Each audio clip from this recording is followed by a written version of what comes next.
भगवान राम 14 वर्ष के वनवास में मां सबरी के आश्रम पहुंचे। एक टक देर तक उस सुपुरुष को निहारते रहने के बाद बुजुर्ग भीलनी शबरी के मुंह से बोल फूटे, कहो राम, सबरी की डीह ढूंढने में अधिक कष्ट तो नहीं हुआ? कहो राम, सबरी की डीह ढूंढने में अधिक कष्ट तो नहीं हुआ? राम मुस्कुराए, यहां तो आना ही था मां, कष्ट का क्या मूल्य? जानते हो राम, तुम्हारी प्रतीक्षा तब से कर रही हूं जब तुम जन्मे भी नहीं थे। यह भी नहीं जानती थी कि तुम कौन हो, कैसे दिखते हो, क्यों आओगे मेरे पास। बस इतना ज्ञात था कि कोई पुरुषोत्तम आएगा जो मेरी प्रतीक्षा का अंत करेगा। राम ने कहा, तभी तो मेरे जन्म के पूर्व ही तय हो चुका था कि राम को सबरी के आश्रम में जाना है। एक बात बताऊं प्रभु, भक्ति के दो भाव होते हैं, पहला मरकट भाव और दूसरा माजार भाव। बंदर का बच्चा अपनी पूरी शक्ति लगाकर अपनी मां का पेट पकड़े रहता है ताकि गिरे ना। उससे सबसे अधिक भरोसा मां पर ही होता है, वह ऐसे पूरी शक्ति से पकड़े रहता है। यही भक्ति का भी भाव है, जिसमें भक्त अपने ईश्वर को पूरी शक्ति से पकड़े रहता है, दिन रात उसकी आराधना करता है। पर जानते हो क्या, मैंने यह भाव नहीं अपनाया। मैं तो उस बिल्ली के बच्चे की भांति थी जो अपनी मां को पकड़ता ही नहीं, बल्कि निश्चिंत बैठा रहता है कि मां है ना, वह स्वयं ही मेरी रक्षा करेगी। और मां सचमुच उसे अपने मुंह में टांग कर घूमती है। मैं भी निश्चिंत थी कि तुम आओगी, तुम्हें क्या पकड़ना। राम मुस्कुरा कर रह गए। भीलनी ने पुनः कहा, सोच रही हूं बुराई में भी तनिक अच्छाई छिपी होती है। कहां सुदूर उत्तर के तुम, कहां घोर दक्षिण में मैं। तुम प्रतिष्ठित रघुकुल के भविष्य, मैं वन की भीलनी।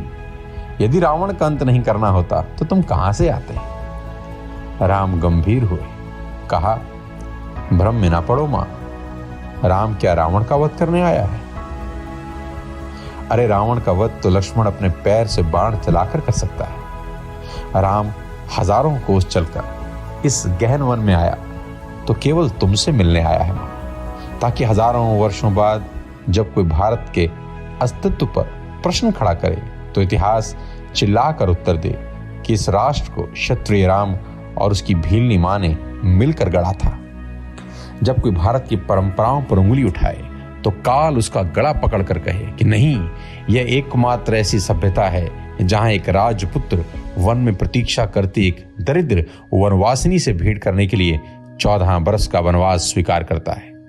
राम वन में इसलिए आया है ताकि जब युगों का इतिहास लिखा जाए तो उसमें अंकित हो कि सत्ता जब पैदल चलकर समाज के अंतिम व्यक्तित्व तक पहुंचे तभी राम राज्य है। राम वन में इसलिए आया है ताकि भविष्य स्मरण रखे कि प्रतीक्षाएं अवश्य पूरी होती हैं। राम रावण को मारने भर के लिए नहीं आया मां। सबरी एक टक राम को निहारती रही। राम ने फिर कहा, राम की वन यात्रा रावण युद्ध के लिए नहीं है माता। राम की यात्रा प्रारंभ हुई है भविष्य के लिए आदर्श की स्थापना के लिए। राम निकला है ताकि विश्व को बता सके कि मां की अवांछनीय इच्छाओं को पूरा करना ही राम होना है।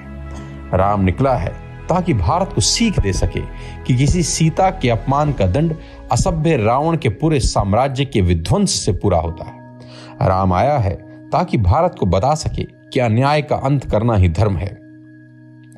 राम आया है ताकि युगों को सीख दे सके कि विदेश में बैठे शत्रु की समाप्ति के लिए आवश्यक है कि पहले देश में बैठी हुई उसकी समर्थक सूर्पणखाओं की नाक काटी जाए और खर दूखड़ों का घमंड तोड़ा जाए। और राम आया है ताकि युगों को बता सके कि रावणों से युद्ध केवल राम की शक्ति से नहीं बल्कि वन में बैठी सबरी के आशीर्वाद से जीते जाते हैं। सबरी की आंखों में जल भर आया।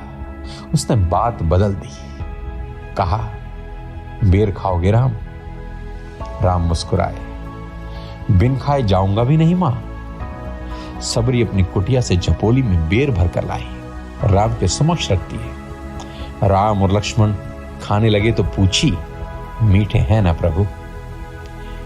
राम ने जवाब दिया, यहां आकर मीठे और खट्टे का भेद भूल गया हूं मां। बस इतना समझ रहा हूं कि यही अमृत है। सबरी मुस्कुराई बोली, सचमुच तुम मर्यादा पुरुषोत्तम हो राम, सचमुच तुम मर्यादा पुरुषोत्तम हो राम।